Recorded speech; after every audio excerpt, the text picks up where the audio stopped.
In this video, I shall discuss about geometrical interpretation of gradient and physical significance of divergence and curl.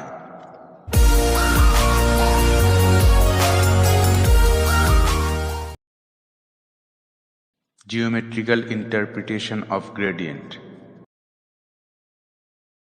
Let us take a level surface phi xyz equal to c of a scalar function phi of three variables, and take any point p xyz on this level surface whose position vector is r vector with respect to the origin O. We take another point q x plus delta x y plus delta y z plus delta z on that level surface whose position vector is r vector plus delta r vector. The vector pq is delta r vector. Now, if the point q tends to the point P, then delta r vector is a tangent vector to the level surface at P. Since on the level surface phi xyz equal to c, there is no change of phi as we vary the position of the point xyz on the level surface. Therefore, d phi equal to 0. Applying chain rule of derivative and expressing as the dot product of two vectors, we get gradient of phi dot dr vector equal to 0. That is, gradient of phi is a perpendicular vector to dr vector.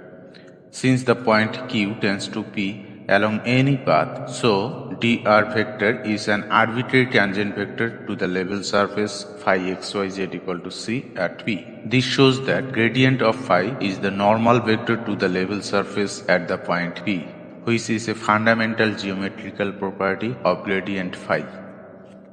Let us find another property of gradient phi. We take the level surface phi xyz equal to c and p xyz any point on the level surface. Then gradient phi at P is perpendicular vector to the level surface at P. We take any vector u and any point q x plus delta x, y plus delta y, z plus delta z on vector u. Let the length of pq be delta s. Then the directional derivative of phi in the direction of u, that is the rate of change of phi if the point move along the vector u, is equal to d phi ds, which is by applying chain rule and expressing as the dot product of two vectors equal to gradient of phi into dr vector ds.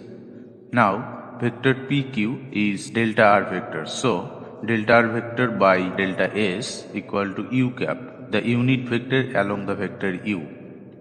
If q tends to P, then in limiting case, delta r vector by delta s tends to dr vector ds, which is equal to u cap. So, the directional derivative be gradient of phi dot u cap. If theta be the angle between gradient phi and vector u, then by definition of dot product we get mod grad phi into cos theta. Since cos theta is maximum when theta equal to 0 and then maximum value is 1, so the directional derivative is maximum in the direction of gradient phi, and then the maximum derivative is the magnitude of gradient phi, which is another property of gradient phi. Physical significance of divergence. Let us consider a velocity vector field of a fluid in three-dimensional xyz space. If we take any point p xyz of the fluid, then there is a velocity vector v of the fluid, whose components along the coordinate axis are v1, v2 and v3 respectively, which are also functions of xyz. We take an elementary volume of dimension delta x by delta y by delta z centered at P. Let us first interested in the y component of flow of the fluid.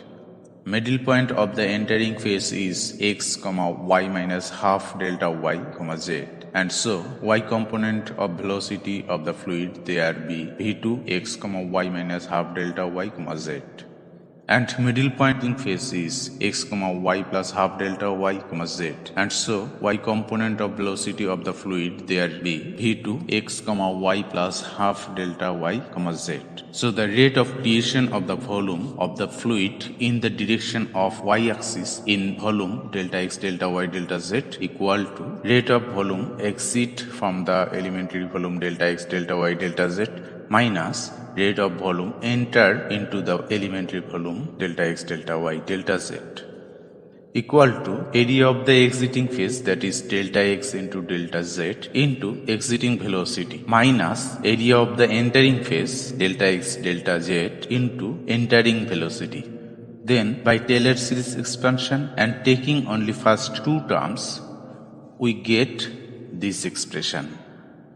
By simplification we get delta x delta y delta z del v2 del y. So, the rate of creation of the fluid in the direction of y-axis is delta x, delta y, delta z, del v2, del y. Similar for direction of x-axis and for direction of z-axis. So, the total rate of creation of fluid in volume delta x, delta y, delta z is delta x, delta y, delta z into del v1 del x plus del v2 del y plus del v3 del z. So, the rate of creation of fluid in per unit volume is equal to divergence of V. So, if the divergence is positive at some point, then there is a source. If divergence is negative at a point, then there is a sink, and zero divergence at a point implies that there is no source or no sink. If divergence at every point of a vector field be zero, then the consisting fluid is called incompressible fluid, and such a vector field is called solenoidal vector field. Physical significance of curl. We take a solid rotating about an axis with angular velocity omega. If we think omega as a vector, then omega vector is in the direction of the axis of rotation. We take the origin as a point on the axis of rotation. If we take any point of solid, then the point follows a circle with angular velocity omega about the axis of rotation. Let the position vector of the point be r vector, then the linear velocity vector of the point be vector v equal to omega cross r. Now we calculate the curl of v, that is curl of omega cross r. And we find that it is twice of omega vector.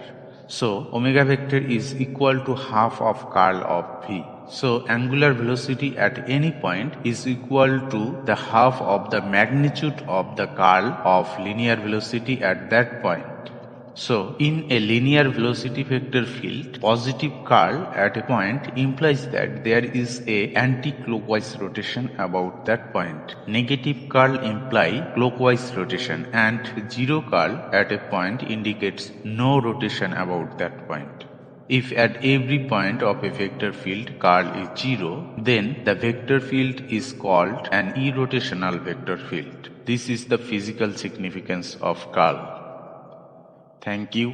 Stay home, stay safe.